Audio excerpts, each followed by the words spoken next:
നമസ്കാരം. വളച്ചുകെട്ടാതെ straight to the point ഈ ഒരു പ്രോഗ്രാമിലേക്ക് എല്ലാ പ്രിയപ്പെട്ട പ്രേക്ഷകർക്കും സ്വാഗതം. കേരളത്തിലെ കർഷകർ ആർക്കും കയറിക്കൊട്ടാവുന്ന ഒരു ചെണ്ടയായി മാറുകയാണോ? നൂറ് പ്രശ്നങ്ങളാണ് അനുദിനം അവർ അഭിമുഖീകരിച്ചു കൊണ്ടിരിക്കുന്നത്. ഏറ്റവും പ്രത്യേകിച്ച് നമ്മൾ ഈ ദിവസങ്ങളിലൊക്കെ വളരെയധികം ചർച്ചയാക്കപ്പെട്ടുകൊണ്ടിരിക്കുന്ന ഈ വന്യമൃഗ ആക്രമണവുമായി ബന്ധപ്പെട്ട വിഷയങ്ങൾ. ഈ ഫെബ്രുവരി മാസത്തിലെ ആദ്യ 2 ആഴ്ചയ്ക്കുള്ളിൽ തന്നെ നിരവധി പേർക്കാണ്, ഏകദേശം 4ഓളം പേർക്കാണ് വന്യമൃഗ ആക്രമണത്തിൽ, അത് കേരളത്തിന്റെ വിവിധ ഭാഗങ്ങളിൽ തങ്ങളുടെ ജീവൻ വെടിയേണ്ടി വന്നത്. ഒപ്പം തന്നെ ESA അല്ലെങ്കിൽ ബഫർ സോണുമായി ബന്ധപ്പെട്ട വിഷയങ്ങൾ, കാർഷിക മേഖലയുടെ ഒരു വില തകർച്ച, കൃത്യമായിട്ടുള്ള താങ്ങുവില ലഭിക്കുന്നില്ല, അങ്ങനെ അനവധി പ്രശ്നങ്ങൾ. ഈ കർഷകർ ഈ ഒരു സമൂഹത്തിന്റെ ഭാഗമല്ലേ എന്ന സംശയം പോലും കർഷക ജനതയുടെ ഉള്ളിൽ ജനിപ്പിക്കുന്ന രീതിയിലാണ് കർഷകരോടുള്ള ഇവിടുത്തെ ഭരണകർത്താക്കളുടെ ഒരു നിലപാട്. എന്താണ് ഈ ആശങ്ക ജനിപ്പിക്കുന്ന ഒരു സാഹചര്യത്തിന് പിന്നിൽ? ഇതിനുള്ള കൃത്യമായിട്ടുള്ള പ്രതിവിധികൾ, പരിഹാര മാർഗങ്ങൾ എന്തൊക്കെയാണ്? ഒരു രാഷ്ട്രീയ നിലപാട്, വളരെ കൃത്യവും വ്യക്തവും ശക്തവുമായിട്ടുള്ള ഒരു രാഷ്ട്രീയ നിലപാട് സ്വീകരിക്കേണ്ട ഒരു സമയം, പ്രത്യേകിച്ച് കർഷക സമൂഹം സ്വീകരിക്കേണ്ട ഒരു സമയം അതിക്രമിച്ചുവോ? ഈ വിഷയങ്ങൾക്ക് വളച്ചുകെട്ടാതെയുള്ള മറുപടിയുമായി ഇന്ന് നമ്മോടൊപ്പമുള്ളത് പാലക്കാട് രൂപതയിലെ കർഷക കൂട്ടായ്മയുടെ കോർഡിനേറ്റർ കൂടിയായ ഫാദർ സജി വട്ടുകളത്തിലാണ്. അദ്ദേഹം വളരെ ഒരു തീപ്പൊരി പ്രാസംഗികൻ കൂടിയാണ്. സമൂഹത്തെ ബാധിക്കുന്ന, കർഷക സമൂഹത്തെ ബാധിക്കുന്ന, ഏറ്റവും പ്രത്യേകിച്ച് ക്രൈസ്തവ സമുദായത്തെ ബാധിക്കുന്ന നിരവധി വിഷയങ്ങളിൽ കൃത്യമായിട്ടുള്ള ഇടപെടലുകൾ നടത്തിക്കൊണ്ടിരിക്കുന്ന ബഹുമാനപ്പെട്ട വൈദികൻ കൂടിയാണ് ഫാദർ സജി വട്ടുകളത്തിൽ. അച്ഛാ, സ്നേഹത്തോടെ ഒരു പ്രോഗ്രാമിലേക്ക് അങ്ങേ സ്വാഗതം ചെയ്യുകയാണ്. എൻ്റെ ആദ്യത്തെ ചോദ്യം ഇതാണ് അച്ഛാ. നമ്മൾ കാലങ്ങളായി നമ്മൾ എടുത്ത് നോക്കുമ്പോൾ, കേരളത്തിന്റെ ഒരു ചരിത്രം എടുത്ത് നോക്കുമ്പോൾ, നമുക്ക് കുറേ വർഷങ്ങൾ പിന്നോട്ട് പോകുമ്പോൾ ഈ കർഷകൻ എന്ന ആ ഒരു പ്രൊഫഷന് ഒരു വിലയുണ്ടായിരുന്നു. അല്ലെങ്കിൽ ഒരു കാർഷിക വൃത്തി സ്വീകരിച്ചു കഴിഞ്ഞാൽ ജീവിതം രക്ഷപ്പെടും എന്ന ഒരു ചിന്ത കൃത്യമായിട്ടും രൂഢമൂലമായിരുന്നു സമൂഹത്തിന്റെ ഉള്ളിൽ. പക്ഷേ ഈ കഴിഞ്ഞ കുറച്ച് വർഷങ്ങളുടെ ഒരു ചരിത്രം എടുത്ത് നോക്കുമ്പോൾ നിരവധി പ്രശ്നങ്ങൾ, കാർഷിക മേഖലയിലേക്ക് തിരിഞ്ഞു നോക്കാൻ പോലും, അതിൽ കൈവയ്ക്കാൻ പോലും പലരും മടിക്കുന്ന ഒരു അവസ്ഥയിലേക്ക് കാര്യങ്ങൾ പോകുന്നു. നമുക്കറിയാം, ഒരു രാജ്യത്തിന്റെ, ഒരു പ്രദേശത്തിന്റെ ഒരു നിലനിൽപ്പിന്റെ അടിസ്ഥാനം എന്ന് പറയുന്നത് കർഷകന്റെ ഒരു അധ്വാനം തന്നെയാണ്. എന്നിരിക്കെ നിരവധി പ്രശ്നങ്ങൾ, പ്രത്യേകിച്ച് വന്യമൃഗശല്യവുമായി ബന്ധപ്പെട്ട നിരവധി പ്രശ്നങ്ങൾ ഇങ്ങനെ ഉയർന്നു വരുമ്പോൾ അതിനോടൊക്കെ എന്തുകൊണ്ടാണ് ഭരണകൂടങ്ങൾ, രാഷ്ട്രീയ നേതൃത്വങ്ങൾ ഒരു നിസ്സംഗത, ഒരു അലസ മനോഭാവം സ്വീകരിക്കുന്നത്? ഫാദർ സജി. ജോർജ്, എനിക്ക് തോന്നുന്നത് ഈ കേരളത്തിന്റെ ഇപ്പോഴത്തെ ഏറ്റവും വലിയൊരു ബേണിംഗ് ഇഷ്യൂ എന്താന്ന് ചോദിച്ചു കഴിഞ്ഞാൽ 101% ഉറപ്പാണ്. അത് ഈ കർഷകരുടെ നിലനിൽപ്പ് അപകടകരമായിട്ടുള്ള ഒരു നിലയിലേക്ക് മുകളിൽ എത്തിയിരിക്കുന്നു എന്ന്. ഈ കാലാവസ്ഥ വ്യതിയാനമൊക്കെ ബന്ധപ്പെട്ട് ഈ അടുത്ത കുറച്ച് കാലങ്ങളായിട്ട് നമ്മൾ ഈ പലതരത്തിലുള്ള വാർണിങ്ങുകൾ, അതായത് യെല്ലോ, റെഡ്, ഗ്രീൻ എന്നൊക്കെ പറഞ്ഞിട്ടുള്ള ഇതില് അത് എത്രയോ കാലം മുൻപ് തന്നെ അതിന്റെ ഒരു റെഡ് സോൺ കാറ്റഗറിക്കും അപ്പുറത്തേക്ക് കർഷകന്റെ നിലനിൽപ്പ് എന്ന് പറയുന്ന ഒരു കാര്യം കടന്നിരിക്കുന്നു എന്നുള്ള ഒരു കാര്യം നമുക്ക് എല്ലാവർക്കും അറിയുന്നതാണ്. കർഷകരെ വളരെ ക്ലോസ് ആയിട്ട് ഒബ്സർവ് ചെയ്യുന്ന കേരളത്തിൽ നമുക്കറിയാം, ഏകദേശം 65% മുകളിൽ ഇപ്പോഴും നമ്മളൊരു കൺസ്യൂമർ സ്റ്റേറ്റ് ആണെന്നൊക്കെ പറയുമ്പോഴും ഇവിടെ കർഷകർ തന്നെയാണ്. ആ കർഷകനെ ബാധിക്കുന്ന ഒരു പ്രശ്നത്തിന്റെ നടുവിൽ നിന്നിട്ടാണ് എന്തുകൊണ്ട് കർഷകര് പരിഗണിക്കപ്പെടുന്നില്ല എന്നും, എന്തുകൊണ്ട് കർഷകരുടെ ജീവിതം എന്ന് പറയുന്നത് ഏറ്റവും ഡേഞ്ചർ ആയിട്ടുള്ള ഒരു സോണിലേക്ക് എത്തി നിൽക്കുന്നുവെന്നും, എന്നാൽ അതിൽ ഇടപെടേണ്ടവർ, അതിന് ഉത്തരം പറയേണ്ടവർ, പരിഹാരം കണ്ടെത്തേണ്ടവർ മൗനികളായും മുനിമാരായും ഇരിക്കുന്നു എന്നുള്ള ഒരു കാര്യത്തിന്റെ നടുവിൽ നിന്നിട്ടാണ് നമ്മളിത് ചിന്തിക്കുക. ഇതിന്റെ ഏറ്റവും പ്രധാനപ്പെട്ട ഒരു കാര്യം എന്ന് പറയുന്നത്, ഇതിൽ തീരുമാനമെടുക്കേണ്ട ആളുകൾ ആരും കർഷകരല്ല എന്നുള്ളതാണ് ഏറ്റവും പ്രധാനപ്പെട്ട ഞാൻ നടത്തുന്ന ഒരു ഒബ്സർവേഷൻ. കാരണം വർഷങ്ങളായി ജനപ്രതിനിധികളായിരിക്കുകയും ആ ജനപ്രതിനിധികളായിരിക്കുന്നതിന്റെ ആനുകൂല്യങ്ങൾ കൃത്യമായ രീതിയിൽ അവർ പറ്റുകയും മക്കൾക്കും കൊച്ചുമക്കൾക്കും വേണ്ടി ആവശ്യമായ കാര്യങ്ങളൊക്കെ സ്വരുക്കൂട്ടാൻ വേണ്ടിയിട്ടുള്ള അവസരങ്ങൾ ഉണ്ടാക്കുകയും ചെയ്യുന്ന ഒരു വിഭാഗം, അതാണ് നമ്മുടെ രാഷ്ട്രീയ നേതൃത്വം എന്ന് പറയുന്നത്. സത്യം പറഞ്ഞു കഴിഞ്ഞാൽ, വളച്ചുകെട്ടില്ലാതെ പറഞ്ഞു കഴിഞ്ഞാൽ അതാണ്. രണ്ടാമത്തെ കാര്യം, ഇവിടെ ഇത്തരം കാര്യങ്ങളെയൊക്കെ തീരുമാനിക്കുന്ന ആരാ? തീരുമാനിക്കുന്ന ഒരു ബ്യൂറോക്രസിയാണ്. ആ ബ്യൂറോക്രസി നമ്മുടെ സമൂഹത്തിന് എത്ര ശതമാനമുണ്ട്? തുലവും തുച്ഛമാണ്, വളരെ കുറച്ച് മാത്രമേ ഉള്ളൂ. പക്ഷേ ഈ രാഷ്ട്രീയക്കാരെ സ്വാധീനിക്കുകയും അവരെ കൊണ്ട് തീരുമാനങ്ങൾ എടുപ്പിക്കുകയും അവരുടെ അറിയില്ലായ്മയെ മാക്സിമം യൂട്ടിലൈസ് ചെയ്യുകയും എന്നാൽ ഇത്തരത്തിലുള്ള ഒരു ബ്യൂറോക്രാറ്റുകളുടെ ബെനിഫിറ്റിന് വേണ്ടി മാത്രം നിലനിൽക്കുകയും ചെയ്യുന്ന ഒരു സംവിധാനം. അതേപോലെ തന്നെ അവരെ സപ്പോർട്ട് ചെയ്യുന്ന, അവരോട് ചേർന്ന് നിൽക്കുന്ന, അവരെ ചാരി നിൽക്കുന്ന, അതിന്റെ ബെനിഫിറ്റുകളൊക്കെ ഉണ്ടാക്കുന്ന വിവിധ മേഖലകളിൽ പ്രവർത്തിക്കുന്ന പല NGOകളും, എല്ലാ NGOയും അങ്ങനെയാണെന്നല്ല പറയുക, പ്രത്യേകിച്ച് ഈ പരിസ്ഥിതിവാദവും പരിസ്ഥിതി സ്നേഹവും മാത്രം പറയുന്ന ചില NGO-കൾ, അങ്ങനെയുള്ള ആൾക്കാരുടെ ഒക്കെ കൂടെ ഒരു ടീം വർക്ക് ചെയ്യുകയാണ്. ആ ടീം വർക്ക് ചെയ്യുമ്പോൾ ഇവിടെ ഏറ്റവും ഫീബിൾ ആയി പോകുന്ന ആരാ? ഒരുമിച്ച് നിൽക്കാൻ പറ്റാത്ത, ഒരുമിച്ച് ചേരാൻ പറ്റാത്ത ആളുകൾ എന്ന് പറഞ്ഞ കർഷകരാണ്. അടിക്കടി ഇത്തരം പ്രശ്നങ്ങൾ ഉണ്ടാകുമ്പോൾ ആ പ്രശ്നങ്ങൾക്ക് ശാശ്വതമായ ഒരു പരിഹാരം വേണമെന്നുള്ള ഒരു പൊതുബോധം ഇവിടെ രൂപപ്പെട്ടിട്ടും അതിനെ പോസിറ്റീവായിട്ട് രീതിയിൽ അപ്രോച്ച് ചെയ്ത് നടപ്പാക്കുന്നില്ല എന്നുള്ള ഒരു സത്യമാണ്. അപ്പോ ഈ കർഷകരുടെ പ്രശ്നവുമായിട്ട് വളരെയേറെ അടുത്ത് നമ്മൾ ഇടപെടുമ്പോൾ നമ്മൾ മനസ്സിലാക്കുന്ന ഒരു കാര്യം ഇതാണ്: കേരളത്തിൽ കാട് ഓരോ വർഷവും ചെല്ലുന്തോറും വർദ്ധിച്ചുകൊണ്ടിരിക്കുക. ഫോറസ്റ്റിന്റെ റിപ്പോർട്ടാണ് പറയുന്നത്, അല്ലാതെ കർഷകരായിട്ടുള്ള ആൾക്കാർ പറയുന്നതല്ല. ഒന്നാമത്തെ കാര്യം. എന്നാൽ അതുപോലെ തന്നെ വർദ്ധിക്കുന്ന മറ്റൊരു വിഭാഗം ഇവിടുത്തെ വന്യജീവികളാണ്. എല്ലാ തരത്തിലുള്ള അപകടകരമായിട്ടുള്ള വന്യജീവികളും അപകടകരമല്ലാത്ത വന്യജീവികളും എല്ലാ വന്യജീവികളെയും വർദ്ധിച്ചുകൊണ്ടിരിക്കുക. അപ്പൊ ഈ വന്യജീവികൾക്ക് ഉൾക്കൊള്ളാൻ പറ്റാത്ത രീതിയിൽ ഈ വന്യജീവികളുടെ എണ്ണം നിലവിലുള്ള വനത്തിൽ വർദ്ധിച്ചു എന്നുള്ളത് എത്രയോ വർഷങ്ങൾക്ക് മുൻപേ സാധാരണ കർഷകർ പോലും തിരിച്ചറിഞ്ഞ ഒരു കാര്യമാണ്. അതേക്കുറിച്ച് രാഷ്ട്രീയ പാർട്ടിക്കാർക്കും ഇപ്പോൾ അറിവുള്ളതാണ്. അപ്പൊ പ്രതിവിധി എന്ന് പറയുന്നത് എന്താ? പ്രതിവിധി എന്ന് പറഞ്ഞാൽ ഫോറസ്റ്റ് ഡിപ്പാർട്ട്മെന്റ് കാണുന്ന ഒരു പ്രതിവിധി എന്ന് പറയുന്നത് ഒറ്റ പ്രതിവിധിയാണ്: നിലവിലുള്ള കർഷകരുടെ വനത്തോട് ചേർന്ന് കിടക്കുന്ന അഗ്രികൾച്ചർ ഏരിയകളിലേക്കൊക്കെ ആ വന്യമൃഗങ്ങൾ പോയിട്ട് അവർ മേഞ്ഞ് തിരിച്ചു വരട്ടെ, കയറി പോകട്ടെ എന്നുള്ളതാണ് അവരുടെ ഒരു നിലപാട്. കാരണം എന്താ? അങ്ങനെ ഒരു നിലപാടെടുക്കാനായിട്ട് ഇവരെ പ്രാപ്തമാക്കുന്ന പ്രേരിപ്പിക്കുന്ന ഘടകം എന്താ? പ്രേരിപ്പിക്കുന്ന ഘടകം ഒറ്റ ഘടകമാണ്. ഇവിടുത്തെ എലിഫന്റ് പ്രൊജക്ട് ആണേലും ടൈഗർ പ്രൊജക്ട് ആണേലും അത്തരത്തിലുള്ള പ്രൊജക്റ്റിലൂടെ വരുന്ന വരുമാനമാണ്. ഞാൻ ഈ കഴിഞ്ഞ ദിവസം സോഷ്യൽ മീഡിയയിൽ ഒരു ചെറിയ കുറിപ്പ് എഴുതി. പല ആളുകളും വന്നിട്ട് അതിൽ വളരെ പോസിറ്റീവായിട്ട് കമന്റ് ചെയ്തു. ഞാൻ പറഞ്ഞു, ഇവിടെ ആളുകൾ കടുവ തിന്നാതിരിക്കണമെങ്കിൽ, ആനകൾ മനുഷ്യനെ ചവിട്ടിക്കൊല്ലാതിരിക്കണമെങ്കിൽ ഒറ്റ കാര്യം ചെയ്താൽ മതി. നിലവിലുള്ള സർക്കാർ ആനകളെ സംരക്ഷിക്കേണ്ടെന്നോ കടുവകളെ സംരക്ഷിക്കേണ്ട എന്നോ ഇവിടെ ആർക്കും അഭിപ്രായമില്ല. ഇതിനെയൊക്കെ സംരക്ഷിക്കേണ്ടതൊക്കെ സംരക്ഷിക്കപ്പെടണം, പക്ഷെ മനുഷ്യനെ സംരക്ഷിക്കണം എന്നുള്ളതാണ്. അപ്പൊ നിലവിലുള്ള സർക്കാർ ഈ എലിഫന്റ് പ്രൊജക്ടിലൂടെയും ടൈഗർ പ്രൊജക്ടിലൂടെയും പോലെയുള്ള വന്യമൃഗ സംരക്ഷണത്തിന്റെ പ്രൊജക്ടുകളുടെ ഭീമമായ സംഖ്യകളെ വേണ്ട എന്ന് വെക്കുന്നിടത്ത് ഇതിന്റെയൊക്കെ പ്രശ്നങ്ങൾ പരിഹരിക്കപ്പെടും എന്നുള്ള ഒരു കാര്യം ഉറപ്പാണ്. അപ്പോ നിലവിലുള്ള കണക്കുകൾ അനുസരിച്ച് കേരളത്തിൽ 6000 ആനകൾ ഉണ്ട് എന്ന് പറയും. 1000 ആനകളെ മാത്രം ഉൾക്കൊള്ളാൻ കഴിയുന്ന ഒരു ഫോറസ്റ്റിലേക്ക് 6000 ആനകൾ വരുമ്പോൾ ബാക്കി 5000 ആനകളെ എവിടെ പാർപ്പിക്കാമെന്നും എവിടെ തീറ്റിപ്പോറ്റാമെന്നും ഫോറസ്റ്റ് ഡിപ്പാർട്ട്മെന്റ്, ആ ഉത്തരവാദിത്തമുള്ള ഡിപ്പാർട്ട്മെന്റ് ആയതുകൊണ്ട് പറയാം, അവര് കരുതുന്നത്. അവർ കണ്ടെത്തിയിരിക്കുന്ന സ്ഥലം എന്ന് പറയുന്നത് കർഷകന്റെ കൃഷിഭൂമിയാണ്. അവിടുത്തെ വാഴയും അവിടുത്തെ തെങ്ങും അവിടുത്തെ കവുങ്ങും ഇല്ല മറ്റ് കൃഷിവിളകളൊക്കെ തിന്ന് അതുങ്ങൾ ജീവിച്ചോളും. ഇടയ്ക്കിടയ്ക്ക് അവിടെ ഇവിടെ ഉണ്ടാകുന്ന ചില പ്രതിഷേധങ്ങളും പ്രതികരണങ്ങളും ഒക്കെ അപ്പുറത്തേക്ക് ആനകളെ ഇതൊന്നും ബാധിക്കുന്നില്ല. ആനകളുടെ എണ്ണം സുഗമമായി വർദ്ധിക്കും. ആനകളുടെ എണ്ണം വർദ്ധിക്കുന്നതിനനുസരിച്ച് എലിഫന്റ് പ്രൊജക്ടിലെ എമൗണ്ട് കിട്ടിക്കൊണ്ടേയിരിക്കും. ഞാൻ ഒരു കാര്യം പറയും, ഈ കഴിഞ്ഞ ദിവസങ്ങളിലൊക്കെ വയനാട് ഈ ആക്രമണങ്ങളൊക്കെ ഉണ്ടായപ്പോൾ സംസ്ഥാനവും കേന്ദ്രവും പരസ്പരം പഴിചാരിക്കൊണ്ടിരിക്കുന്നു കഴിഞ്ഞപ്പോൾ കേന്ദ്രമന്ത്രി വന്ന് പറഞ്ഞ ഒരു കാര്യമുണ്ട്. കേന്ദ്രമന്ത്രി വന്ന് പറയാണ്, ഇവിടെ കൊടുക്കുന്ന ഈ എമൗണ്ട് എന്ന് പറയുന്നത് ഇത് സംസ്ഥാന സർക്കാർ എടുത്ത് കൊടുക്കുന്ന എമൗണ്ട് അല്ല. എന്നിട്ട് പറയാണ്, ആ കടുവ കഴിക്കുന്ന ആൾക്കാരെ, കടുവ തിന്നുന്ന മനുഷ്യർക്ക് ഏതെങ്കിലും സാമ്പത്തിക സഹായം കൊടുക്കുന്നുണ്ട്, അത് ടൈഗർ പ്രൊജക്റ്റിൽ നിന്ന് കൊടുക്കുന്നതാണ്. ആന ചവിട്ടിക്കൊല്ലുന്ന ആൾക്ക് സാമ്പത്തിക സഹായം കൊടുക്കുന്നതാണ്, എലിഫന്റ് പ്രൊജക്റ്റിൽ നിന്ന് കൊടുക്കുന്നതാണ്.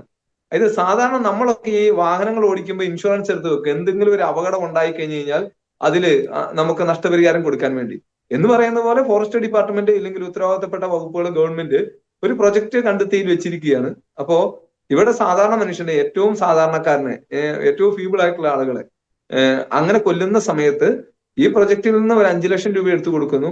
പിന്നെ അവകാശികളുടെ ലിസ്റ്റും മറ്റു കാര്യങ്ങളും ഒക്കെ കൊണ്ടുവന്നു കഴിഞ്ഞാൽ 5 ലക്ഷം രൂപയും കൂടെ കൊടുക്കും. ഒരു 10 ലക്ഷം രൂപയില് ഒരു ജീവന് വിലയിട്ട് വെച്ചിരിക്കുന്ന ഒരു ഗവൺമെന്റിനെ നമ്മൾ തിരഞ്ഞെടുത്ത് വെച്ചിരിക്കുന്നു എന്ന് വരെയും ഈ കർഷകര് വളരെ സങ്കടത്തോടുകൂടി തിരിച്ചറിയേണ്ട ഒരു കാര്യം. ആ 10 ലക്ഷം കിട്ടാൻ തന്നെ 100 നൂലാമാലകളുണ്ട്. അതാണ് മറ്റൊരു വൈരുദ്ധ്യം. ഇങ്ങനെ ഒരു കാര്യം വരുമ്പോ ഈ മിനിസ്റ്റർ പത്രസമ്മേളനം വിളിച്ച് ആദ്യം തന്നെ പറയും 5 ലക്ഷം രൂപ അനുവദിച്ചിരിക്കുന്നു എന്ന് പറയുകയാണ്. ഈ 5 ലക്ഷം രൂപ എവിടുന്ന് എടുത്ത് കൊടുക്കുക? നേരത്തെ പറഞ്ഞതുപോലെ സംസ്ഥാനത്തിനോ കേന്ദ്രത്തിന്റെയോ കാശല്ല, പ്രൊജക്ടിന്റെ പൈസയാണ്. ഒന്നാമത്തെ കാര്യം. ഇപ്പോ കേരളത്തിന് തന്നെ 10 ലക്ഷം രൂപ കൊടുക്കാനുള്ള പ്രൊവിഷൻ ഉണ്ട് ഒരു വന്യമൃഗ ആക്രമണത്തിൽ. കേന്ദ്രത്തിന്റെ 10 ലക്ഷം രൂപയുണ്ട്. അപ്പൊ മൊത്തം 20 ലക്ഷം രൂപയായി. ഇനി ഇത് സംസ്ഥാന ദുരന്തമായിട്ട് സംസ്ഥാന ഗവൺമെന്റ് പ്രഖ്യാപിച്ചിരിക്കുന്നതുകൊണ്ട്, അതായത് പ്രകൃതി ദുരന്തത്തിൽ കിട്ടുന്ന 4 ലക്ഷം രൂപയുടെ പ്രൊവിഷൻ ഉണ്ട്. അങ്ങനെ നിലവിലുള്ള നിയമം അനുസരിച്ച് തന്നെ 24 ലക്ഷം രൂപ കിട്ടാനുള്ള സാധ്യത നിയമപരമായിട്ടുള്ള സമയത്താണ് മന്ത്രി വന്നിട്ട് പത്രസമ്മേളനം നടത്തിയിട്ട് 5 ലക്ഷം രൂപ ഇപ്പൊ അനുവദിച്ചിരിക്കുന്നു എന്നുള്ള ഒരു ഔദാര്യം പോലെ പറയുന്നത്. അപ്പോ മന്ത്രിമാര് ഏത് മന്ത്രി എന്നുള്ളത് പ്രസക്തമല്ല, ആരും വന്നാലും ഇത് തന്നെയായിരിക്കും നിലപാട് എന്ന് പറയുന്നത്. അപ്പൊ അതുകൊണ്ട് കാലം എത്ര കഴിഞ്ഞാലും ഇപ്പോഴുള്ള ഒരു നിലവിൽ പോയി കഴിഞ്ഞു കഴിഞ്ഞാൽ ഇങ്ങനെ തന്നെ തുടരേണ്ട ഒരു അവസ്ഥയിലേക്ക്, അത് ദാരുണമായ ഒരു അവസ്ഥയിലേക്ക് ഈ കർഷക സമൂഹം മാറിയിരിക്കുന്നു എന്നുള്ളതാണ് ഒരു കാര്യം. ഓക്കെ. അതിനകത്ത് വളരെ പ്രധാനപ്പെട്ട ഒരു കാര്യമില്ലേ അച്ഛാ? അതായത് അങ്ങ് നേരത്തെ പറഞ്ഞു ഇപ്പം 6000 ആനകളുണ്ട്. 1000 ആനകളെ ഉൾക്കൊള്ളാനുള്ള ഒരു ശേഷിയെ കേരളത്തിലെ വന മേഖലയ്ക്കുള്ളൂ. അപ്പോൾ ബാക്കിയുള്ള ആനകളെ ഇവർ കുടിയിരുത്തുന്നത് കാർഷിക മേഖലയിലേക്കാണെങ്കിൽ കർഷകന്റെ ഭൂമിയിലേക്കാണ്. ഇപ്പൊ കടുവയുടെ കേസായിക്കോട്ടെ, പുലിയുടെ കേസായിക്കോട്ടെ, കാട്ടുപന്നിയുടെ കേസായിക്കോട്ടെ. അപ്പോൾ ഇത്തരത്തിൽ കാര്യങ്ങൾ മുന്നോട്ട് പോയി കഴിഞ്ഞാൽ ഒരു അക്ഷരാർത്ഥത്തിൽ ഒരു ഫാർമർ ജിനോസൈഡ് അല്ലെങ്കിൽ ഒരു കർഷകരുടെ ഒരു വംശഹത്യയിലേക്കല്ലേ കാര്യങ്ങൾ പോകുന്നത്? ആ വാക്ക് ഉപയോഗിക്കുന്നത് കൊണ്ട് ഈ ഒരു സാഹചര്യത്തിൽ നമുക്ക് തെറ്റ് പറയാൻ സാധിക്കുമോ ഫാദർ സജീവ് വട്ടകുളത്തിൽ? ഒരു കാരണവശാലും നമുക്ക് തെറ്റു പറയാൻ പറ്റില്ല. ഇപ്പോൾ തന്നെ നിലവിൽ ഒരു അപ്രഖ്യാപിത കുടിയിറക്ക് എന്ന് പറയുന്ന ഒരു കാര്യമുണ്ട്. ഈ ദിവസങ്ങളിലൊക്കെ ഗവൺമെന്റിന്റെ പല പ്രസ്താവനകളും കാണുമ്പോൾ നമുക്ക് വളരെ സന്തോഷം തോന്നിയ ഒരു കാര്യം, ആരെയും ഇനിയും കുടിയിറക്കില്ല എന്ന് പറയുക. അതായത് നിയമപരമായിട്ട് ഒരു എവിക്ഷൻ നോട്ടീസ് കൊടുത്തുകൊണ്ട് നിലവിൽ നേരത്തെ കുടിയിറക്കുകൾ ഉണ്ടായിരുന്നു, ഫോറസ്റ്റ് കയ്യേറി എന്നൊക്കെ പറഞ്ഞിട്ടുള്ള കുടിയിറക്കുകൾ ഉണ്ടായിരുന്നു. ഈ private forest vesting and assignment act ഒക്കെ വന്നതിന് ശേഷം അത്തരത്തിലുള്ള കുടിയിറക്കുകൾ ഉണ്ടായിരുന്നു. ഗവൺമെന്റ് അടുത്ത കാലത്ത് പലപ്പോഴും പറഞ്ഞുകൊണ്ടിരിക്കുക ഇനി ആരെയും കുടിയിറക്കില്ല എന്ന് പറയും. സത്യത്തിൽ ഇനി കുടിയിറക്കേണ്ട കാര്യമില്ല. ആളുകൾ കുടിയിറങ്ങി പോകുന്ന ഒരു അവസ്ഥയിലേക്ക് ഈ ജീവിത സാഹചര്യം മാറി എന്നുള്ളതാണ് ഒരു പ്രധാനപ്പെട്ട ഒരു കാര്യം. അപ്പോ ഉത്തരവാദിത്തമുള്ള ഒരു സർക്കാരാണെങ്കിൽ അത് ഏതോ സർക്കാർ ആയിക്കോട്ടെ, ഇപ്പൊ ഭരിക്കുന്നോ ഭരിക്കാൻ പോകുന്നതോ ഏത് സർക്കാരും ആയിക്കോട്ടെ, സർക്കാരിന്റെ പേരെടുത്തൊന്നും ഇന്ന സർക്കാരിന് വിമർശിക്കുന്നില്ല. പക്ഷെ ഉത്തരവാദിത്തം ഉണ്ട ഒരു സർക്കാർ, ഒരു ജനപ്രതിനിധികൾ അവർ ചെയ്യേണ്ട ഒരു കാര്യം എന്താ? നമുക്ക് കൃത്യമായിട്ട് അറിയാം എത്ര കിലോമീറ്റർ ആണ് നമ്മളുടെ വനാതിർത്തി എന്ന് പറയുന്നത്. ഒറ്റ വർഷം കൊണ്ടോ 1 വർഷം കൊണ്ടോ 2 വർഷം കൊണ്ടോ 3 വർഷം കൊണ്ടോ ചെയ്യേണ്ട.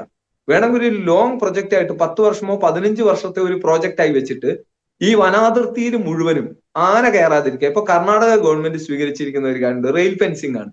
അത് ഒരു പരിധി വരെ അവിടെ സക്സസ് ആണ് എന്നാ പറയുന്നത്. ഇപ്പൊ ഞാൻ വനംവകുപ്പ് മന്ത്രിയോട് ഒരു മീറ്റിംഗിൽ ഈ കാര്യത്തെക്കുറിച്ച് ചോദിച്ചപ്പോ അദ്ദേഹം എന്നോട് പറഞ്ഞത് ഇപ്പൊ റെയിൽ കിട്ടാനില്ല എന്നാ പറഞ്ഞത്. റെയിൽ കിട്ടാനില്ല എന്നുള്ളതൊക്കെ ഇത്തരം കാര്യങ്ങളെ നമ്മൾ ഫേസ് ചെയ്യുന്ന സമയത്ത് അതിനൊരു ഉത്തരവാണോ എന്ന് ചോദിച്ചു കഴിഞ്ഞാൽ അല്ല എന്ന് തന്നെയാണ് അതിനർത്ഥം. കാരണം കിട്ടാനില്ലെങ്കിൽ അത് കിട്ടുന്ന സ്ഥലങ്ങളിൽ നിന്ന് കൊണ്ടുവരിക എന്നുള്ളതാണ്. അപ്പൊ റെയിൽ ഫെൻസിങ്, അപ്പൊ നമ്മൾ ഈ വന്യമൃഗ ആക്രമണങ്ങളുടെ പേരിൽ നമ്മൾ ഈ കണക്കാക്കുന്ന നഷ്ടങ്ങൾ മാത്രമാണ് ഈ തുച്ഛമായ സംഖ്യകളായിട്ട് വരിക. അതായത് ഈ മനുഷ്യർ കൊല്ലപ്പെടുമ്പോൾ മാത്രമേ ഈവൻ അതൊരു വാർത്ത പോലും ആകുന്നുള്ളൂ.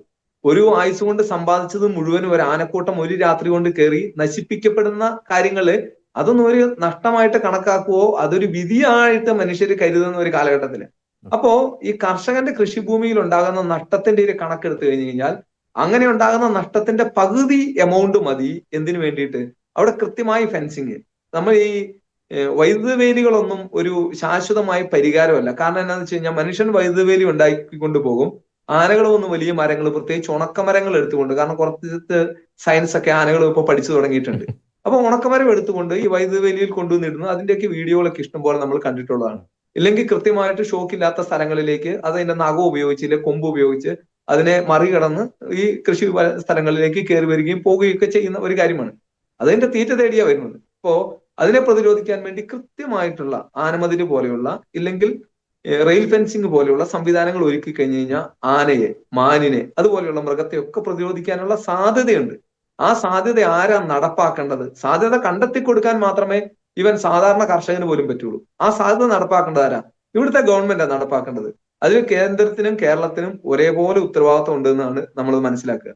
രണ്ടാമത്തെ ഒരു കാര്യം, ഇപ്പോ ചെറിയ മൃഗങ്ങൾ, ഇവൻ കടുവ പോലെയുള്ള മൃഗങ്ങൾ, റെയിൽ ഫെൻസിങ് കൊണ്ട് ചിലപ്പോൾ കടുവയെ പ്രിവെന്റ് ചെയ്യാനായിട്ട് പറ്റില്ല. അപ്പോ ഈ റെയിൽ ഫെൻസിങ്ങിന്റെ ഉള്ളിൽ തന്നെ കൃത്യമായിട്ടുള്ള രീതിയിൽ ഒരു ഫെൻസിങ്, അതായത് ജസ്റ്റ് വേലി പോലെയുള്ള ഫെൻസിങ് കൃത്യമായി ചെയ്തു കഴിഞ്ഞാൽ അത് റെയിൽ ഫെൻസിങ്ങിന്റെ അത്രയും ഒരു കോസ്റ്റ് വരുന്ന ഒരു കാര്യമല്ല.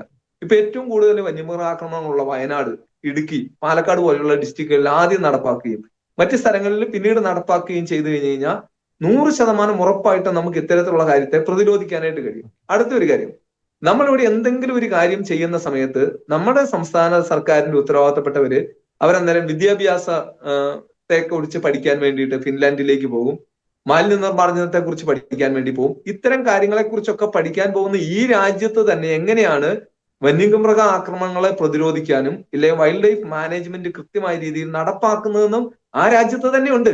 അപ്പൊ ഈ മറ്റു വിഷയങ്ങളെ കുറിച്ച് പഠിക്കാൻ പോകുന്നതിന്റെ ഇടവേളയിൽ അരമണിക്കൂർ ഇതിനു വേണ്ടിയിട്ട് സ്പെൻഡ് ചെയ്ത് കഴിഞ്ഞു കഴിഞ്ഞാൽ അതിന്റെ റിസൾട്ട് ഇവിടെ വളരെ വലുതായിരിക്കും. പക്ഷെ അതുകൊണ്ട് ഇത്രയും ഇഷ്യൂ ഉണ്ടായിട്ടും എന്തുകൊണ്ടാണ് ഈ വിദേശ രാജ്യങ്ങളിൽ അല്ലെങ്കിൽ ജസ്റ്റ് യൂറോപ്യൻ രാജ്യങ്ങൾ പോലെയുള്ള വികസിത രാജ്യങ്ങളിൽ ആ രാജ്യങ്ങളിൽ ഇത്തരത്തിലുള്ള ഈ മെൻ ആനിമൽ കോൺഫ്ലിക്ട്സിനെ റെഗുലേറ്റ് ചെയ്യുന്ന വൈൽഡ് ലൈഫ് മാനേജ്മെന്റ് പ്രോപ്പർ ആയിട്ട് നടപ്പാക്കുന്ന ഒരു കാര്യത്തെക്കുറിച്ച് എന്തുകൊണ്ടാണ് പഠിക്കാൻ പോകാതെ? ഇത് പഠിക്കാൻ പോകേണ്ട ആവശ്യമൊന്നുമില്ല. സാധാരണ കർഷകനോട് ചോദിച്ചാൽ മതി എന്ത് ചെയ്യണമെന്ന്. അത് ചെയ്യാവുന്ന കാര്യമുള്ളൂ. പക്ഷെ അത് ചെയ്യാത്തതിന്റെ പിന്നിൽ നേരത്തെ നമ്മൾ പറഞ്ഞ ഈ പ്രോജക്റ്റുകളുടെ ആ പ്രൊജക്ടുകളുടെ ഒരു പച്ചപ്പാണ്. ആ പ്രൊജക്ട് കൊണ്ടുവരുന്ന സംഖ്യകളാണ്. ആ സംഖ്യകളാണ് മനുഷ്യന്റെ ജീവനേക്കാൾ കൂടുതലായിട്ട് സാമ്പത്തിക നേട്ടത്തെക്കുറിച്ച് ചിന്തിക്കാൻ ഓരോ സർക്കാരിനെയും കൂടുതൽ പ്രേരിപ്പിക്കുന്ന കാര്യം. അച്ഛൻ പറഞ്ഞതുപോലെ ഇപ്പോൾ സർക്കാരാണ് ഓരോ വിഷയത്തിലും അത് നിലപാട് എടുക്കേണ്ടത്. ഇപ്പോൾ കേന്ദ്ര സർക്കാർ ആയിക്കോട്ടെ, സംസ്ഥാന സർക്കാർ ആയിക്കോട്ടെ. ആത്യന്തികമായി നാം പറയുകയാണെങ്കിൽ നിലവിലെ നമ്മുടെ ജനാധിപത്യ വ്യവസ്ഥയിൽ രാഷ്ട്രീയക്കാരാണ് ഒരു കിങ് മേക്കേഴ്സ് എന്ന് നമുക്ക് പറയാൻ സാധിക്കും. അവർ പലപ്പോഴും ഓരോ വിഷയങ്ങളെയും സമീപിക്കുന്നത് വോട്ട് ബാങ്ക് നോക്കിയാണ്. ഈ കാലഘട്ടത്തിൽ ചില വിഭാഗങ്ങൾക്കൊക്കെ വാരിക്കോരി കൊടുക്കുന്നത് എന്തിന്റെ അടിസ്ഥാനത്തിലാണ്? വോട്ട് ബാങ്കിന്റെ അടിസ്ഥാനത്തിലാണ് എന്നുള്ളൊരു കാര്യം കൃത്യമായിട്ട് നമുക്കറിയാം. പക്ഷേ ഈ കർഷകന്റെ അവർ നേരിടുന്ന ഒരു പ്രശ്നങ്ങളിലേക്ക് വരുമ്പോൾ ഇവരുടെ ഉള്ളിൽ പലപ്പോഴും ഒരു മിഥ്യാധാരണയില്ല. അതായത് കർഷകർ ഞങ്ങളുടെ ഒരു വോട്ട് ബാങ്കാണ്, ചില പ്രത്യേക പാർട്ടികളുടെ വോട്ട് ബാങ്കാണ്, ഇവരുടെ അടുത്ത് എന്ത് കാണിച്ചാലും യാതൊരു കുഴപ്പവുമില്ല, വോട്ട് ചെയ്യുന്ന സമയമാകുമ്പോൾ പരമ്പരാഗതമായി തങ്ങൾ കണ്ട് പരിചയിച്ച ആ ചിഹ്നത്തിന് തന്നെ കുത്തും, അതിൽ യാതൊരു മാറ്റവുമില്ല എന്ന ഒരു മിഥ്യാധാരണ രാഷ്ട്രീയക്കാരുടെ ഉള്ളിലുണ്ട്. അതിനൊരു മാറ്റം വരേണ്ടതല്ലേ? കർഷകർ കുറെ കൂടി സംഘടിതമായി ഒരു തെരഞ്ഞെടുപ്പ് രാഷ്ട്രീയത്തിൽ ഒരു വളരെ വളരെ കൃത്യമായിട്ടുള്ള ഒരു നിലപാട് എടുക്കേണ്ട ഒരു സാഹചര്യം, അല്ലെങ്കിൽ ഒരു ഷോക്ക് ട്രീറ്റ്മെന്റ് പലർക്കും കൊടുക്കേണ്ട ഒരു കാലഘട്ടത്തിലല്ലേ കർഷകർ ജീവിക്കുന്നത് കേരളത്തിൽ? ഈ കേരളത്തിന്റെ പശ്ചാത്തലം അനുസരിച്ച് നോക്കുകയാണെങ്കിൽ കേരളത്തിൽ ഇങ്ങനെ അവകാശങ്ങളൊക്കെ നേടിയെടുക്കാനായിട്ട് സംഘടിതമായ മൂവ്മെന്റുകൾ ഉണ്ടാകണമെന്നുള്ളതാണ് കേരളത്തിന്റെ ചരിത്രം തന്നെ അങ്ങനെയാണ്. പക്ഷെ ഈ കർഷകരുടെ കാര്യത്തിലേക്ക് വരുമ്പോൾ ഞാൻ കുറെ കാലമായിട്ട് ഒബ്സർവ് ചെയ്തിരിക്കുന്ന ഒരു കാര്യം, അത്തരത്തിലുള്ള ഒരു സംഘടിതമായിട്ടുള്ള ഒരു കാര്യം കർഷകന്റെ ഇടയിൽ ഉണ്ടാകുന്നില്ല. അതിന്റെ ഏറ്റവും പ്രധാനപ്പെട്ട കാര്യം ഇവിടുത്തെ രാഷ്ട്രീയക്കാർ തന്നെ അവരെ ഭിന്നിപ്പിച്ച് ഭരിക്കുന്ന ഒരു രീതിയിലേക്ക് കൊണ്ടുവരുന്നു എന്നുള്ള. കുറച്ച് കർഷകരെ, അതായത് ഞാൻ എപ്പോഴും സാധാരണ കർഷകരോട് സംസാരിക്കുന്ന സമയത്തൊക്കെ സംസാരിക്കും, കർഷകൻ ഒരു മതമേ ഉള്ളൂ, അത് കർഷകൻ എന്നുള്ള ഒരൊറ്റ മതമാണെന്ന് പറയുക. കാരണം അത് അവന്റെ നിലനിൽപ്പിന്റെ വിഷയമാണ് കർഷകനെ സംബന്ധിച്ചിടത്തോളം. പക്ഷെ അങ്ങനെയുള്ള ഈ നിലനിൽപ്പ് അപകടകരമായിരിക്കുന്ന ഈ കർഷകരെ കുറച്ചുപേരെ കോൺഗ്രസ്സുകാർ കൊണ്ടുപോകും. കേരളത്തിന്റെ ഒരു പശ്ചാത്തലം പറയാം. കുറച്ചു പേരെ മാർക്സിസ്റ്റ് പാർട്ടിക്കാർ കൊണ്ടുപോകും, കുറച്ചുപേരെ BJP-ക്കാർ കൊണ്ടുപോകും, പിന്നെ കുറച്ചുപേരെ വ്യത്യസ്തമായിട്ടുള്ള രാഷ്ട്രീയ പാർട്ടിക്കാർ കൊണ്ടുപോകും. ഈ രാഷ്ട്രീയ പാർട്ടിയോട് നിന്ന് നമുക്ക് പ്രകടമായ രീതിയിലുള്ള പ്രശ്നങ്ങളോ കാര്യങ്ങളോ ഒന്നും ഉള്ളത് കൊണ്ട് പറയുകയല്ല. പക്ഷെ അങ്ങനെ കൊണ്ടുപോകുന്നതുകൊണ്ട് തന്നെ ഇപ്പോ കർഷക കോൺഗ്രസ് എന്ന് പറഞ്ഞിട്ടുള്ള കാര്യമുണ്ട്, കർഷക പാർട്ടികളുണ്ട്, ഓരോ രാഷ്ട്രീയ പാർട്ടിക്കും കർഷകരുടെ വിങ് ഉണ്ട്. അവരൊക്കെ ഈ പരിഹാരങ്ങൾ ഉണ്ടാക്കി കൊണ്ടുവരുന്നു എന്ന് പറയുക. പക്ഷേ ഈ ഒരു 19 വർഷം കഴിഞ്ഞിട്ടും നമ്മൾ ഏതാണ്ട് ഒരു 75 വർഷത്തിലേക്കൊക്കെ ഈ പറഞ്ഞ സംവിധാനങ്ങളൊക്കെ ആയി കടന്നു പോയിട്ടും ഇവിടെ കർഷകന്റെ നിലനിൽപ്പിന് ആവശ്യമായിട്ടുള്ള കാര്യങ്ങളൊന്നും നടക്കുന്നില്ല എന്ന് തിരിച്ചറിയാനായിട്ട് കർഷകൻ പരാജയപ്പെടുന്നിടത്താണ് എവിടെ കർഷകന് ഒരു ഉത്തരമില്ലാതെയാകുന്നത്. അപ്പൊ അതുകൊണ്ട് കർഷകർ ഇനിയെങ്കിലും ചിന്തിക്കേണ്ട ഒരു കാര്യം എന്ന് പറയുന്നത്, ഈ മാറി മാറി വരുന്ന സർക്കാരുകൾ ഈ കർഷകന്റെ കണ്ണുകെട്ടാനും ഈ പ്രത്യേകിച്ച് കർഷകന്റെ മുൻപിൽ വരുന്ന പ്രശ്നങ്ങൾക്ക് ഞങ്ങൾ ഇപ്പോൾ പരിഹാരം ഉണ്ടാക്കി തരാമെന്ന് ഏതൊരു സിനിമയ്ക്കകത്ത് പറയണ പോലെ ഇപ്പൊ ശരിയാക്കി തരാന്ന് പറയണത് പോലെ ഇപ്പൊ ശരിയാക്കി തരാന്ന് പറയുമ്പോൾ അങ്ങനെയുള്ള ആളുകളെ വിശ്വസിക്കാനായിട്ട് തയ്യാറാകരുത് എന്നുള്ളതാണ്. കാരണം കർഷകന്റെ പ്രശ്നം കർഷകൻ തന്നെ പരിഹരിക്കുന്ന ഒരു സംവിധാനത്തിലേക്ക് വരണം. എത്ര ബോധപൂർവമാണ്, എത്ര കൃത്യമായിട്ടാണ് ചില ക്യാപ്സ്യൂളുകൾ ഇറക്കിയിട്ട് നിലവിലുള്ള നിയമത്തിൽ തന്നെ ഒരു പ്രൊവിഷനും ഇല്ല എന്ന് പറയുന്നത്. നമ്മളെയൊക്കെ ഇപ്പൊ പറഞ്ഞു പഠിപ്പിച്ചിരിക്കുന്നത് കേന്ദ്ര സർക്കാർ 1972 വന്യജീവി സംരക്ഷണ നിയമം ഭേദഗതി ചെയ്യാത്തത് കൊണ്ടാണ് ഇവിടെ ഈ പ്രശ്നങ്ങളൊക്കെ ഉണ്ടാകുന്നതെന്നാണ് കേരളത്തിലെ ബഹുഭൂരിപക്ഷം കർഷകരെയും പറഞ്ഞു പഠിപ്പിച്ചിരിക്കുക. പക്ഷേ 2022 കേന്ദ്ര സർക്കാർ വന്യജീവി നിയമം ഭേദഗതി ചെയ്തു എന്നുള്ള ഒരു കാര്യം ആരും പറയുന്നില്ല. അങ്ങനെ ഭേദഗതി ചെയ്ത നിയമത്തിൽ ഒരു പ്രൊവിഷൻ കൊടുത്തിട്ടുണ്ട്. അപ്പോ ഈ കഴിഞ്ഞ ദിവസങ്ങളിലെ ഞാൻ പത്രങ്ങളിലൊക്കെ നോക്കുമ്പോൾ വലിയൊരു ചർച്ച, പന്നിയെ വെർമിനായിട്ട്, അതായത് ക്ഷുദ്രജീവിയായിട്ട് പ്രഖ്യാപിക്കില്ല എന്ന് കേന്ദ്രം പറഞ്ഞു. കേന്ദ്രം എന്തൊരു വലിയ ഒരു തെമ്മാടിത്തരമാണ് കാണിക്കുന്നത്. ഇത്തരം ഒരു കാര്യങ്ങൾ ചെയ്യുന്നില്ല, കർഷകരോട് യാതൊരു താല്പര്യവുമില്ല, അതായത് കേന്ദ്രത്തിന് പന്നിയോടാണ് താല്പര്യം, ഇത്തരത്തിലുള്ള കുറെ കാര്യങ്ങൾ വന്നു. പക്ഷേ ആ നിയമ ഭേദഗതി ചെയ്യുമ്പോൾ അതിന്റെ ഒരു പ്രൊവിഷൻ കൊടുത്തിട്ടുണ്ട്. അതിന്റെ അകത്ത് ഞാൻ ഒരു പ്രാവശ്യം കേന്ദ്ര വനംവകുപ്പ് മന്ത്രിയായിട്ട് സംസാരിക്കുമ്പോൾ ഞാൻ ഇന്ന് ചോദിച്ച ഒരു ചോദ്യമാണ്, എന്തുകൊണ്ടാണ് ഈ പന്നിയെ വെർമിനായിട്ട് നിങ്ങൾ പ്രഖ്യാപിക്കാത്തത്? കാരണം പന്നി ഇത്രയേറെ പ്രശ്നങ്ങൾ ഉണ്ടാക്കുന്നു എന്ന് പറയുമ്പോൾ അദ്ദേഹം പറഞ്ഞ ഒരു കാര്യം ഇതാണ്, കേരളത്തിലെ ഒരു പന്നി പോയിട്ട് മഹാരാഷ്ട്രയിലോ മധ്യപ്രദേശിലോ ഒരു പ്രശ്നം ഉണ്ടാക്കുന്നില്ല. അത് പ്രാദേശികമായിട്ട് അതിന്റെ എണ്ണം വർദ്ധിക്കുകയും ഒരു ചെറിയ പ്രദേശത്താണ് അതിന്റെ പ്രശ്നങ്ങൾ ഉണ്ടാവുക. ഉദാഹരണത്തിന് കേരളം പോലെ ഒരു സംസ്ഥാനത്ത്, ഇല്ല തമിഴ്നാട് പോലെ ഒരു സംസ്ഥാനത്ത്, ഒറീസ പോലെ ഒരു സംസ്ഥാനത്ത്, അങ്ങനെ ഒരു സംസ്ഥാനത്ത് മാത്രം ഉണ്ടാകുന്ന ഒരു പ്രശ്നത്തിന് ഇന്ത്യയിൽ മുഴുവനുമായിട്ട് ഒരു നിയമം കൊണ്ടുവരുന്നത് അത് പ്രോപ്പർ ആയിട്ടുള്ള മാനേജ്മെന്റ് ആവില്ല. അതായത് സംസ്ഥാനത്തിന് ഒരു പ്രൊവിഷൻ കൊടുത്തിരിക്കുകയാണ്, അതിന്റെ എണ്ണം പെരുപ്പം നിയന്ത്രിക്കാൻ വേണ്ടിയിട്ട് ഒരു പ്രൊവിഷൻ കൊടുത്തിരിക്കുക. അങ്ങനെ ഒരു പ്രൊവിഷൻ കൊടുത്തിട്ടില്ലെങ്കിൽ ഇപ്പോൾ എങ്ങനെയാ കേരളത്തില് പഞ്ചായത്ത് പ്രസിഡന്റുമാർക്ക് വരെയും പന്നിയെ കൊല്ലാമെന്നുള്ള ഒരു നിയമസാധുത കൊടുക്കുന്നത്. ഒരു പഞ്ചായത്ത് പ്രസിഡന്റിന് ഒരു ഉത്തരവിടാം, അതായത് ആ പഞ്ചായത്തിൽ പന്നികളുടെ എണ്ണം വർദ്ധിക്കുമ്പോൾ അങ്ങനെ ഒരു പ്രൊവിഷൻ ഉണ്ടല്ലോ ഇവിടെ. അപ്പൊ അതിന് കുറച്ച് വീണ്ടും നിയന്ത്രണങ്ങൾ വെച്ചിരിക്കുകയാണ്. വെടിവെച്ച് മാത്രമേ കൊല്ലാനായിട്ട് പറ്റുള്ളൂ. വെടിവെച്ച് കൊല്ലാതെ പന്നിയെ എന്താ ഉമ്മ വെച്ച് കൊല്ലാനായിട്ട് പറ്റുമോ? നേരത്തെ ഒരു കർഷക പ്രതിനിധി ചോദിച്ചതുപോലെ അങ്ങനെ പോയി ചോദിച്ച ഒരു കാര്യം. അപ്പൊ പന്നീനെ ഒന്നേ വെടിവെച്ച് കൊല്ലണം, ഇല്ലെ കെണി വെച്ച് പിടിക്കണം, ഇല്ലെ വിഷം കൊടുത്ത് കൊല്ലണം. അപ്പോ വിഷം കൊടുത്ത് കൊന്നു കഴിഞ്ഞ് കഴിഞ്ഞാൽ പോലും ഇപ്പൊ കുഴപ്പമില്ലാത്ത ഒരു സാഹചര്യത്തിലേക്കാണ് എത്തി നിൽക്കുന്നത്. കാരണം ഈ പന്നിയൊന്നും മനുഷ്യൻ തിന്നാനല്ല പോകുന്നത്. പന്നി ഒരു ക്ഷുദ്രജീവിയായിട്ട് അതിന്റെ എണ്ണം കൂടുമ്പോ അതിനെ മണ്ണെണ്ണ ഒഴിച്ച് ഡീസൽ ഒഴിച്ച് അങ്ങനെ കുഴിച്ചിടുകയാണ് ചെയ്യുന്നത്. അത് വിവേകപൂർവമായ ഒരു തീരുമാനമാണോ ഒരു പരിഷ്കൃത സമൂഹത്തിൽ എന്നുള്ളത് പിന്നീട് നമ്മൾ ചിന്തിക്കേണ്ട. കാരണം ഈ പ്രശ്നം ഇല്ലാതാകുക എന്നുള്ളതാണ്. അപ്പൊ വെടിവെച്ച് കൊല്ലാൻ വേണ്ടിയിട്ട് വെടിവെക്കണമെങ്കിൽ തോക്ക് വേണം. അപ്പൊ ഇവിടെ തോക്കിന് ആകെ കുറച്ച് തോക്കുകൾ മാത്രമാണ്, നാമമാത്രമായ തോക്കുകൾ മാത്രമാണ് കേരളത്തിലെ കർഷകന്റെ കയ്യിലുള്ളത്. അതിൽ പകുതിയും പല പല കാരണങ്ങൾ കൊണ്ട് സ്റ്റേഷനിൽ കൊണ്ടുപോയി ചാരിയിരിക്കുന്നതാണ്. പലതിനും ലൈസൻസ് പുതുക്കി കൊടുക്കുന്നില്ല. പുതിയ തോക്കുകൾക്ക് ലൈസൻസിന് അപേക്ഷിച്ച് കഴിഞ്ഞ് കഴിഞ്ഞാൽ ഫോറസ്റ്റിന്റെ ഒബ്ജക്ഷൻ കൊണ്ട് ആളുകൾക്ക് തോക്ക് കൊടുക്കുന്നില്ല. അപ്പോ ഈ തോക്ക് കൊടുക്കുന്ന വിഷയം കേന്ദ്രത്തിന്റെ അല്ലല്ലോ, കേരളത്തിന്റെ അല്ലേ. അപ്പൊ അത് കേരളത്തിന് പരിഹരിക്കാവുന്ന ഒരു കാര്യമല്ലേ. കർഷകന്റെ കയ്യിൽ തോക്ക് കൊടുക്കട്ടെ. പഞ്ചായത്ത് പ്രസിഡന്റിന് പോലും പന്നിയെ വെടിവെക്കാനായിട്ട് അവകാശം കൊടുക്കാനായിട്ടുള്ള ഒരു സാധ്യതയുള്ള സമയത്ത് കർഷകന്റെ കയ്യിൽ തോക്കുകൊണ്ട് ഈ പന്നി മൂലം ഉണ്ടാകുന്ന എല്ലാ വന്യമൃഗങ്ങളുടെ പ്രശ്നമല്ല, ഈ പന്നി മൂലം ഉണ്ടാകുന്ന പ്രശ്നം വളരെ ഈസി ആയിട്ട് പരിഹരിക്കാനായിട്ട് പറ്റും. അങ്ങനെ ഒരു പ്രൊവിഷൻ നിലനിൽക്കെ കേരളത്തിൽ കർഷകരെ പഠിപ്പിക്കുന്നത് എന്താ? കേന്ദ്രത്തിന്റെ നിയമം കൊണ്ടുകൊണ്ട് ഞങ്ങൾക്കൊന്നും ചെയ്യാൻ പറ്റില്ല എന്ന്. നമ്മുടെ കർഷകർ ഇത് കേട്ടിട്ട് അത് നിശബ്ദരായിരിക്കുകയാണ്. രണ്ടാമത്തെ ഒരു കാര്യം, ഏതെങ്കിലും ഒരു വന്യമൃഗം മനുഷ്യന്റെ ജീവനോ സ്വത്തിനോ അപകടകരമാകുന്നു എന്ന് കണ്ടു കഴിഞ്ഞു കഴിഞ്ഞാൽ അതിനെ ഇല്ലായ്മ ചെയ്യാൻ, അതിനെ കൊല്ലാൻ, വേറെ ഒന്നിനല്ല, അതിനെ ട്രാൻസ്ലൊക്കേറ്റ് ചെയ്യാൻ വേണ്ടിയിട്ടില്ല, അതിനെ കൊല്ലാനായിട്ടുള്ള ഉത്തരവിടാനായിട്ടുള്ള പ്രൊവിഷൻ ചീഫ് വൈൽഡ് ലൈഫ് വാർഡനോ അദ്ദേഹത്തിന്റെ കീഴിലുള്ള ഉദ്യോഗസ്ഥന്മാർക്കോ നിലവിലുള്ള നിയമത്തിൽ കൊടുത്തിട്ടുണ്ട്. അങ്ങനെ ഒരു നിയമം ഇല്ലെങ്കിൽ, അയ്യോ കടുവ എന്ന് പറഞ്ഞു കഴിഞ്ഞാൽ ദേശീയ മൃഗമാണ്, അതിനെ തൊടാൻ പറ്റില്ല, നോക്കുന്ന പോലും കേസാണെന്നാണ് നമ്മുടെ വനംവകുപ്പ് പറഞ്ഞു പഠിപ്പിക്കുന്നതും ഇവിടുത്തെ രാഷ്ട്രീയക്കാർ സാധാരണ മനുഷ്യരോട് പറയുകയും. അങ്ങനെ ഒരു നിയമവും പ്രൊവിഷനും ഇല്ലായിരുന്നെങ്കിൽ എങ്ങനെയാണ് ഈ വയനാട്ടില് രാധയെ ആക്രമിച്ച കടുവയെ വെടിവെക്കാൻ വേണ്ടിയിട്ട് ഓർഡർ കൊടുക്കുന്നത്? അപ്പൊ നിലവിൽ അങ്ങനെ നിയമമുണ്ട്. ആ നിയമത്തിന്റെ സാധ്യതയെ പ്രയോജനപ്പെടുത്താനായിട്ട് ഒരു സർക്കാർ സംവിധാനം പരാജയപ്പെടുന്നു എന്നുള്ളതാണ് ഇവിടുത്തെ ഏറ്റവും വലിയ പ്രശ്നം. അതിന്റെ മറ്റൊരു കാര്യം കൂടി ഞാനൊന്ന് ഇടപെടുകയാണ്. ഈ നിയമത്തിൽ തന്നെ കുറെ ഒരു കോംപ്ലിക്കേഷൻസ് അവിടെ കിടക്കുന്നില്ല. ഇപ്പൊ അങ്ങ് നേരത്തെ പറഞ്ഞു ചീഫ് വൈൽഡ് ലൈഫ് വാർഡന് അത് ഒരു ജീവനും സ്വത്തിനും ഭീഷണിയെ കണ്ടു കഴിഞ്ഞാൽ അതിനെ വെടിവെച്ച് ഇടാൻ ഉത്തരവിടാമെന്നൊക്കെ കൃത്യമാണ്, നിയമത്തിൽ കൃത്യമാണ്. പക്ഷെ അതിലേക്ക് നയിക്കുന്ന ഒരു പ്രോസസ്സ് വളരെ കോംപ്ലിക്കേറ്റഡ് ആയി. പലപ്പോഴും ഇവർ ഭയന്ന് നിൽക്കുന്ന ഒരു അവസ്ഥ. ഒരു തരത്തിൽ ഒരു വെടിവെപ്പിന് ഉത്തരവിട്ട് കഴിഞ്ഞാൽ 2 ദിവസം കഴിയുമ്പോൾ ഈ പരിസ്ഥിതി തീവ്രവാദികൾ കേസുമായിട്ട് വരും. അപ്പോൾ ഏതെങ്കിലും ഒരു ലൂപ്പ് ഹോൾ നോക്കി ആ പ്രോസസ്സിൽ എന്തെങ്കിലും ഒരു പാളിച്ച കണ്ടുപിടിച്ചത് കോടതിയിൽ കേസ് പോകുന്നു. കോടതി പലപ്പോഴും നിയമത്തിന്റെ ആംഗിളിലാണ് വിധി പുറപ്പെടുവിക്കുന്നത്. അപ്പൊ എന്തിനാ വെറുതെ പുലിവാല് പിടിക്കുന്ന ആ ഒരു ചിന്ത കൂടി ഇതിന്റെ പിന്നിലില്ല. അത് നിയമം കുറെ കൂടി ഒരു കോംപ്ലിക്കേറ്റഡ് ആവുന്നത് കുറച്ചുകൂടി ഒന്ന് റിലാക്സ് ചെയ്യുന്ന രീതിയിലേക്ക് കാര്യങ്ങൾ വരേണ്ടതല്ലേ? നിയമത്തിന്റെ ഒരു കോംപ്ലിക്കേഷൻ ഉണ്ടെങ്കിൽ പോലും ഇത്തരം കാര്യങ്ങൾക്ക് ഒരു SOP ഉണ്ട്, സ്റ്റാൻഡേർഡ് ഓപ്പറേഷൻ പ്രൊസീജിയർ ഉണ്ട്. അതനുസരിച്ച് കൃത്യമായിട്ട് ഈ കാര്യങ്ങൾ വളരെ ഈസിയായി ചെയ്യാവുന്ന. പിന്നെ ഇതിന്റെ കോംപ്ലിക്കേഷൻ ഒക്കെ നമ്മളെ പോലെയുള്ള സാധാരണ മനുഷ്യരെ ബോധ്യപ്പെടുത്താൻ വേണ്ടിയിട്ടും കൺവിൻസ് ചെയ്യാനും ഇവര് കണ്ടെത്തി കൊടുക്കുന്ന കാര്യങ്ങളാണ്. നേരത്തെ ഒരു ചാനൽ ചർച്ചയിൽ ഒരു കർഷകരെ പ്രതിനിധീകരിച്ച ഒരു വ്യക്തി ചോദിക്കുന്ന കേട്ടു, തിരുവനന്തപുരം സൂവിൽ നിന്ന് ഒരു കടുവ ഇറങ്ങി അത് സെക്രട്ടേറിയറ്റിന്റെ ഉള്ളിലേക്ക് പ്രവേശിച്ചു കഴിഞ്ഞു കഴിഞ്ഞാൽ അതിനെ മയക്കുവെടി വെക്കണോ, ട്രാൻസ്ലൊക്കേറ്റ് ചെയ്യണോ, കേന്ദ്രത്തിന്റെ പെർമിഷന് വേണ്ടി കാത്തിരിക്കുമോ എന്ന്. ഉടനടി അവിടെ തീരുമാനമെടുക്കും. ഏതാനും നിമിഷങ്ങൾക്കുള്ളിൽ ആ കടുവ ചത്തിട്ടുണ്ടാവും. കാരണം എന്താ? അത് കയറിയിരിക്കുന്നത് സെക്രട്ടേറിയറ്റ് പോലെ ഒരു പ്രധാന പ്രദേശത്താണ്. അപ്പൊ അതുകൊണ്ട് അത്തരത്തിലുള്ള കാര്യങ്ങൾ അവിടെ ഉണ്ടാവും. അപ്പൊ അവിടെ ഒരു കോംപ്ലിക്കേഷൻ ഉണ്ടാവില്ല, ഒരു SOP ഉണ്ടാവില്ല, ഒരു പ്രശ്നവും ഉണ്ടാവില്ല. അതെന്താണ്? അപകടകരമായ ഒരു മൃഗമെന്ന് അവർ കണ്ടെത്തി അവരുടെ വിവേചനാധികാരം ഉപയോഗിച്ച് അവർ മനസ്സിലാക്കി എന്ന് മാത്രമേ അതിൻ്റെ അകത്ത് പറയുള്ളൂ. പിന്നെ ഈ പരിസ്ഥിതി തീവ്രവാദികളെ പേടിച്ചിട്ടാണെങ്കിൽ ഇവിടെ നമുക്കൊന്നും ചെയ്യാൻ പറ്റാത്ത സാഹചര്യം ഉണ്ടാവും.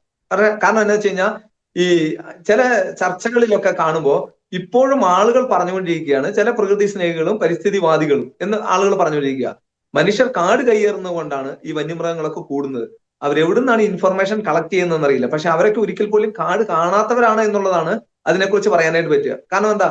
ഇപ്പോഴത്തെ ഒരു വനം വകുപ്പിനെ അപ്രീഷിയേറ്റ് ചെയ്യുക. കാട്ടിലേക്ക് നോക്കിയാൽ നോക്കുന്നവരുടെ പേരിൽ കേസെടുക്കുന്ന ഒരു ഉത്തരവാദിത്തപ്പെട്ട വകുപ്പാണ് ആ വകുപ്പ്. അത്രയും കാർക്കശ്യത്തോടു കൂടി ഈ പറയുന്ന കാര്യങ്ങളൊക്കെ ചെയ്യുന്ന ഒരു വകുപ്പ് നിലനിൽക്കുമ്പോൾ കേരളത്തിൽ ഏതെങ്കിലും ഒരു മനുഷ്യൻ കാട് കയ്യേറുമെന്ന് നമുക്ക് വിശ്വസിക്കാനേ വിട്ടു പറ്റുമോ? കാട് അങ്ങനെ കയ്യേറുന്നുണ്ടെങ്കിൽ ഓരോ വർഷവും കൃത്യമായിട്ട് വനം വകുപ്പിന്റെ റിപ്പോർട്ട് വരുന്ന സമയത്ത് കേരളത്തിൽ വനവിസ്തൃതി വർദ്ധിക്കുന്നു എന്നെങ്ങനെയാ വരിക? കയ്യേറുന്നുണ്ടെങ്കിൽ കുറയല്ലേ വേണ്ടേ? അപ്പൊ അതുകൊണ്ട് ഈ പറയുന്ന പരിസ്ഥിതിവാദികളുടെയൊക്കെ അഭിപ്രായം എന്ന് പറയുന്നത് ഇത്രയേ ഉള്ളൂ എന്ന് ജനങ്ങൾ തിരഞ്ഞെടുത്ത് ജനങ്ങളെ ഭരിക്കാൻ വേണ്ടി, ജനങ്ങളെ സംരക്ഷിക്കാൻ വേണ്ടി, ജനങ്ങളുടെ സ്വത്തിനും ജീവനും സംരക്ഷണം കൊടുക്കാൻ വേണ്ടിയിട്ടുള്ള ഒരു സർക്കാർ കൃത്യമായിട്ട് അത്തരത്തിലുള്ള ഒരു നിലപാടെടുത്തു കഴിഞ്ഞാൽ അവസാനിക്കുന്നേ ഉള്ളൂ ഈ കാര്യങ്ങൾ. ഈ കർഷകർക്ക് വളരെ ക്രിയാത്മകമായിട്ട് ഈ കാലഘട്ടത്തിൽ ചെയ്യാൻ പറ്റുന്ന ഒരു കാര്യം എന്ന് പറയുന്നത് ഈ രാഷ്ട്രീയ അടിമത്വം അവസാനിപ്പിക്കാൻ വേണ്ടിയിട്ടുള്ള കൃത്യമായിട്ടുള്ള ഒരു ബോധവൽക്കരണം കർഷക സമൂഹത്തിന്റെ ഇടയിൽ നടത്തുക എന്നുള്ളത് തന്നെയാണ്. കാരണം കർഷകർക്ക് വേണ്ടി കർഷകൻ സംസാരിക്കണം, കർഷക പ്രതിനിധികൾ ഉണ്ടാകണം, കർഷകരായിട്ടുള്ള മണ്ണിൽ പണിയെടുക്കുന്ന, മണ്ണിൽ തൊടുന്ന, മണ്ണിന്റെ മണവും ഗുണവും ഒക്കെയുള്ള മനുഷ്യര് ഈ നിയമനിർമ്മാണ സംവിധാനത്തിലേക്ക് എത്തിച്ചേരണം. അത് പഞ്ചായത്ത് മുതല്, ജില്ലാ പഞ്ചായത്ത് മുതല്, സംസ്ഥാന സർക്കാരിന് മുതൽ, കേന്ദ്ര സർക്കാരിന് മുതൽ എല്ലാ മേഖലയിലും ഈ കർഷകരുടെ പ്രതിനിധികൾ ഉണ്ടാവണം. പലപ്പോഴും ഇപ്പൊ രാഷ്ട്രീയ പാർട്ടികളൊക്കെ കർഷകരെ പ്രതിനിധീകരിക്കുന്നു എന്ന് പറയുമ്പോഴും അവർ കാലങ്ങളായിട്ട് കർഷകരെ അല്ല, കർഷകരുടെ വേദന അറിയാത്ത ആളുകളാണ്. അപ്പൊ അതുകൊണ്ട് ഈ രാഷ്ട്രീയത്തിന് അപ്പുറത്തുള്ള ഒരു കൂട്ടായ്മ കർഷകരുടെ ഇടയിൽ വളർന്നാൽ മാത്രമേ ഇവിടെ ഇനി കർഷക സമൂഹത്തിന് നിലനിൽപ്പുള്ളൂ എന്നുള്ള ഒരു കാര്യം കർഷകർ തിരിച്ചറിയണം. അപ്പൊ അതുകൊണ്ട് ഏതെങ്കിലും ഒരു രാഷ്ട്രീയ പാർട്ടിയുടെ ഭാഗമാകാതിരുന്നാൽ അതിജീവനം എങ്ങനെയാ സാധ്യമാകുക എന്നല്ല ആളുകൾ ചിന്തിക്കേണ്ടത്, കർഷകർ പ്രത്യേകിച്ച് ചിന്തിക്കേണ്ടത്. ഏതെങ്കിലും രാഷ്ട്രീയ പാർട്ടിയുടെ ഭാഗമായി നിന്നു കഴിഞ്ഞാൽ അതിജീവനം സാധ്യമല്ല എന്നുള്ള ഒരു രീതിയിലേക്ക് കർഷകർ പോകണം. അപ്പോ കർഷകരുടെ ഇടയിൽ അത്തരത്തിലുള്ള തീരുമാനങ്ങൾ ഉണ്ടാകുകയും കർഷകർ ഒരുമിച്ച് നിൽക്കുകയും ചെയ്താൽ, കേരളത്തിൽ 65% കർഷകരുണ്ട്, കേരളത്തിലെ കാര്യം മാത്രമാണ് പറയുന്നത്. ആ കർഷകൻ ഇനി ഏതെങ്കിലും രീതിയിലുള്ള നിലനിൽപ്പ് ഉണ്ടാകണമെങ്കിൽ ഇത്തരത്തിലുള്ള ഒരു നിലപാട് കർഷകൻ ഉണ്ടായാൽ മാത്രമേ ഉണ്ടാവുള്ളൂ. അത് വരും കാലങ്ങളിൽ, വരും തിരഞ്ഞെടുപ്പുകളിൽ പ്രതിഫലിക്കും എന്നുള്ളത് തന്നെയാണ് എൻ്റെ ഒരു ചിന്ത. യെസ്, വളരെ വ്യക്തമാണ് ഫാദർ സജീവ് വെട്ടുകുളത്തിൽ ഈ ഒരു വിഷയത്തെക്കുറിച്ച് വളരെ കൃത്യവും വ്യക്തവുമായിട്ടുള്ള രീതിയിൽ ആശയങ്ങൾ പങ്കുവച്ചതിന്. ഒരു കാര്യം വളരെ വ്യക്തമാണ്, കർഷക സമൂഹം ഇനിയെങ്കിലും സംഘടിച്ചില്ലെങ്കിൽ ഈ ഭൂമുഖത്ത് നിന്ന് തന്നെ, പ്രത്യേകിച്ച് കേരളക്കരയിൽ നിന്ന് തന്നെ അവർ അപ്രത്യക്ഷമാകാനുള്ള നിരവധി കാരണങ്ങൾ നമ്മുടെ മുൻപിലുണ്ട്. കാരണം അവർ നേരിടുന്ന നീറുന്ന പ്രശ്നങ്ങളിൽ ശാശ്വതമായിട്ടുള്ള ഒരു പരിഹാരം, വെറും പ്രസ്താവനകൾക്ക് അപ്പുറത്തേക്ക് ശാശ്വതമായിട്ടുള്ള പരിഹാരത്തിലേക്ക് കാര്യങ്ങൾ പോകുന്നില്ല. അത്തരം കാര്യങ്ങൾ പോകണമെങ്കിൽ കൃത്യമായിട്ടുള്ള രാഷ്ട്രീയ നിലപാട് കർഷക സമൂഹം സ്വീകരിക്കേണ്ട ഒരു സമയം അതിക്രമിച്ചിരിക്കുന്നു എന്ന വ്യക്തമായിട്ടുള്ള ഓർമ്മപ്പെടുത്തലോടെ വളച്ചു കിട്ടാതെ എന്ന ഈ ഒരു പ്രോഗ്രാമിന്റെ ഇന്നത്തെ എപ്പിസോഡ് വൈൻഡപ്പ് ചെയ്യുന്നു. എല്ലാ പ്രിയപ്പെട്ട പ്രേക്ഷകർക്കും നന്ദി.